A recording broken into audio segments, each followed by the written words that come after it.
Or, la semaine dernière se tenait le procès en diffamation fait par l'ancien député LF de Paris aux femmes l'accusant de harcèlement et d'agression sexuelle, ainsi qu'à France Inter et Mediapart, qui avaient révélé ces témoignages.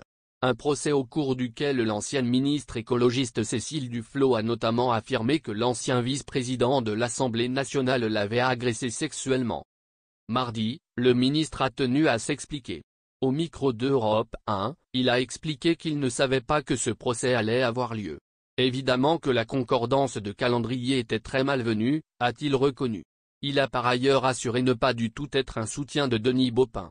On m'a demandé de témoigner des deux côtés dans ce procès, j'ai toujours refusé de le faire. Je considère que ce procès était très malvenu, c'était une très mauvaise idée, a-t-il assuré. Bien sûr que le dîner ne vaut pas soutien à Denis Baupin, a-t-il ensuite insisté auprès de France Info, plaidant la maladresse.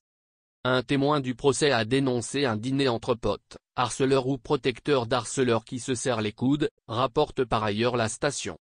C'est plus qu'une maladresse, c'est une faute. Les explications de François de Rugy ne satisfont pas le député Les Républicains Daniel Fasquelle.